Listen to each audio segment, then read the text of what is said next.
सेवा धाम वृद्धाश्रम। ओम साई राम सबको। ये है रेणु रुथरा दीदी, ओम साई राम। जिन्होंने इस आश्रम को बहुत मेहनत से बनाया है। तो दीदी मैं सिर्फ इतना जानना चाहती हूँ कि आपने कैसे सोचा कि मुझे एक वृद्धाश्रम बनाना है, ये सेवा करनी है। पता नहीं बाबा ने कैसे थॉट डाली। उसके बाद सब लोगों की सपोर्ट मिलती है, रुकता ही नहीं रह गया, चलता गया। फिर भी कुछ तो माइंड में सोचा होगा ना आपने। नहीं, बस ऐसे इच्छा हुई थी एक बारी कि भाई हम लोग भी कुछ ऐसा थोड़ा सा बनाएं ताकि कुछ लोग रह पाएं, अपने पेरेंट्स की तरह रह पाएं, साफ सुथरे अच्छे से रहें जैसे अपने माँ बाप रहते हैं बस।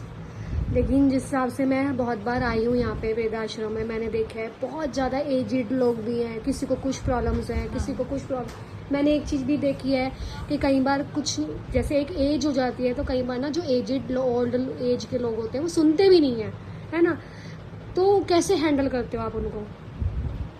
होता है, सबका नेचर है, सब अपना अपना। अरे बाप रे, कुछ ना कुछ हर कोई जो नेचर होता है वो चेंज नहीं हो सकता इस उम्र में, पर रोज़ समझाना पड़ता है, हर रोज़ एक ना एक को समझाना पड़ता है। तो फिर भी होता रहता है, बस ये कि अब आदत पड़ गई है कि कैसे इनको हैंडल करना। एक अटैचमेंट हो जाती है सबसे, है ना। डांट भी पड़ती है, फिर भी डांटना भी पड़ता तो है। जैसे देखो आपके भी हस्बैंड हैं, आपकी भी फैमिली है, फैमिली को भी मैनेज करना, फिर वृद्धाश्रम को भी मैनेज करना, कैसे करते हो? बस बाबा अपने आप शक्ति दे रहे हैं, चल रहा है। खैर बाबा तो ये शक्ति आपको हमेशा देते रहे और हमारा सपोर्ट हमेशा आपके साथ है। लेकिन हाँ, ये भी मैं कहूँगी आपके बारे में, दीदी के बारे में मैं ये जरूर कहूँगी कि दीदी को मैं कितने सालों से जानती हूँ। दीदी आपको मैं बहुत साल हो गए आए थे, मुझे याद भी नहीं है। तो दीदी जब फर्स्ट टाइम मिली थी और जब इस आश्रम की ईंट रखी गई थी तब मैं आई थी फर्स्ट टाइम। तो दीदी के अंदर इतने सेवा भाव है, इतने ज्यादा सेवा भाव है कि जब ये वृद्धाश्रम नहीं भी खुला था ना तो भी दीदी फटाफट भागती थी लोगों की सेवा करने। अरे यहाँ पे ये प्रॉब्लम हो गई, अरे यहाँ पे ये प्रॉब्लम हो गई। तो ये दीदी के अंदर वाकई में बाबा ने बहुत बड़ी हिम्मत और बहुत वो दी है ब्लेसिंग्स के बाद दीदी इतना बड़ा एक अच्छा एक वृद्धाश्रम साईं सेवा धाम के नाम से, जो बाबा के नाम से ही है शायद। तो दीदी इतना बड़ा वृद्धाश्रम चला रही हैं और दीदी की भी एक एज है, सीनियर सिटीजन में ही आती हैं दीदी भी। तो दीदी की हिम्मत है कि हम यंग होके भी इतनी बड़ी सेवा नहीं संभाल पाते जो दीदी इतनी बड़ी सेवा संभाल रही है। तो इस चीज के लिए तो सल्यूट है दीदी कि आप इतनी बड़ी सेवा कर रहे हो। तो दीदी सपोर्ट करते हैं लोग आपको? हाँ, उस सपोर्ट से इतना बड़ा है। हमने तो बिल्कुल छोटा सा शुरू करने को करा था, धीरे धीरे इतना कुछ हो रहा है।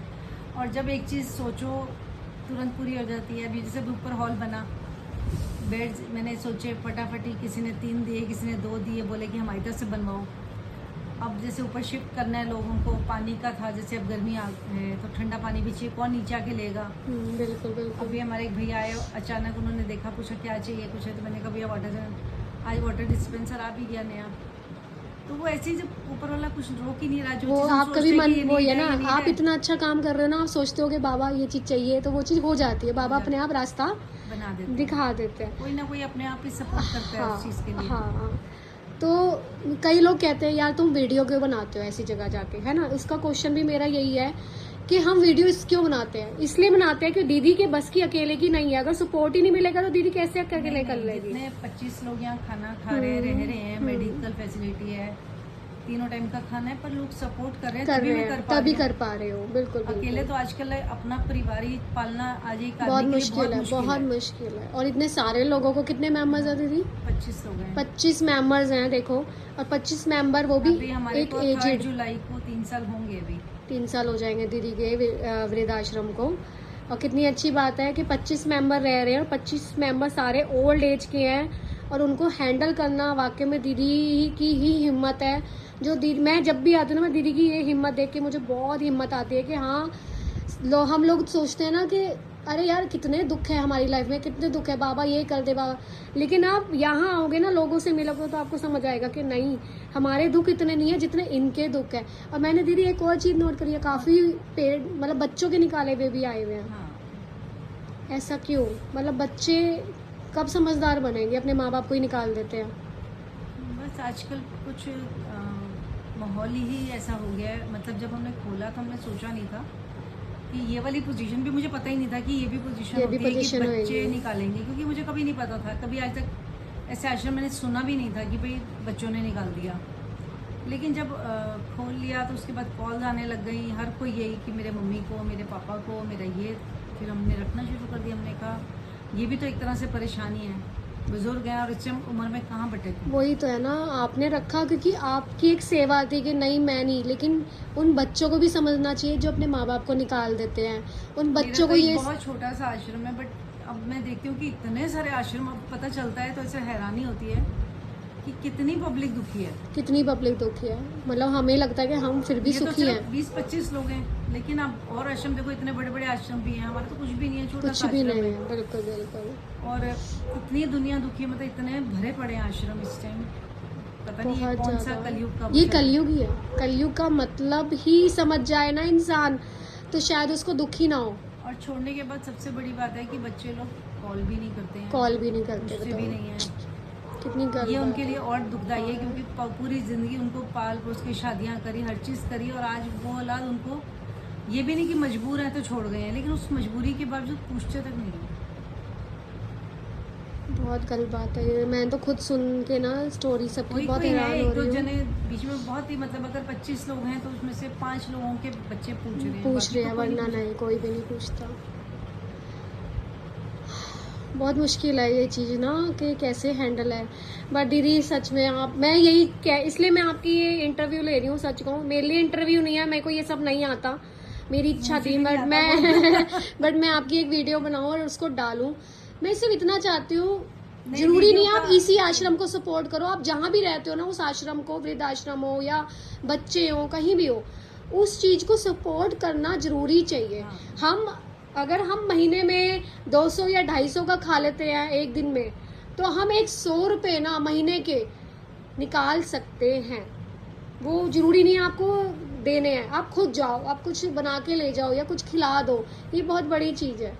लेकिन कलयुग की वजह से ना इतना घोर कलयुग आ चुका है ना कि इस घोर कलयुग में ना लोग सेवा करना ही नहीं चाहता है, जो सच्चाई है।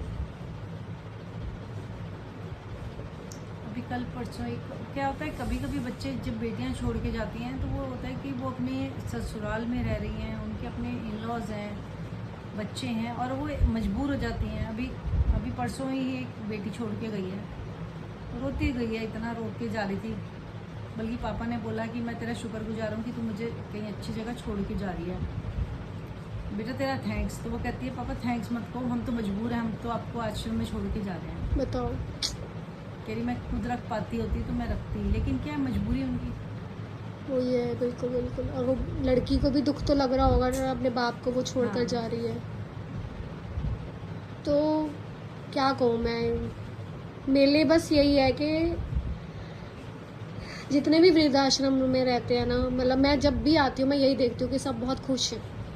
वो इसलिए खुश हैं क्योंकि आप अच्छे हो।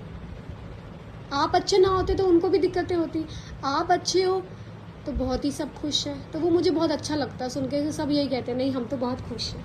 अब मेरा बेसिकली जब मैं शुरुआत हुई थी, जब देखा था 2-3 आश्रम, तो तब वो देखा था कि जैसे लोग पड़े हुए हैं, पड़े हैं, बैठे हैं तो बैठे हैं, कोई चेहरे पे कोई स्माइल नहीं है, कोई आ रहे हैं तो ऐसे देख रहे हैं हैरान होके, बस मतलब बिल्कुल ब्लैंक होके।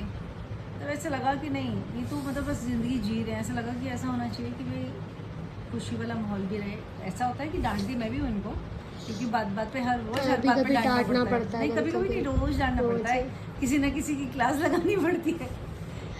क्योंकि सुन कभी एज कोई ऐसी है ना, problem इस तो एज create में होती है, नहीं। कोई हाँ, किसी से हो जाती है, कभी बिल्कुल, कुछ हो बिल्कुल। जाता है, तो ये डेली करना पड़ता है, समझाना पड़ता है इनको पूरी इनको भी ऐसा मत करो। और खाना भी इतना अच्छा है यहाँ पे, मतलब मैंने खुद भी खाया है, सच में बहुत टेस्टी खाना है, सब कुछ है, सबके हिसाब से होता है सब कुछ। मैं भी तो खाना वो चीज़ lunch बहुत यहीं पे अच्छी करती है। हूँ, पता चलता है दीदी कि भी कभी यहीं पे किसी- लंच करती है, मैंने भी यहीं पे लंच करा है। देखो दीदी की भी फैमिली है, दीदी के हस्बैंड है, दीदी का एक बेटा है, बेटी मैरिड है। तो दीदी भी देखो अपनी फैमिली को एक तरह से पूरा वहाँ पे छोड़ के यहाँ पूरा सारा दिन रहती है, शाम को जाती है, सुबह आ जाती है। तो ये इससे बड़ी सेवा मुझे नहीं लगता बाबा इनको दे सकता है। ये सबसे बड़ी सेवा है बाबा की तरफ से। बाबा ने जो दे दी बस। बस चलो, ओम साई राम। ओम साई राम।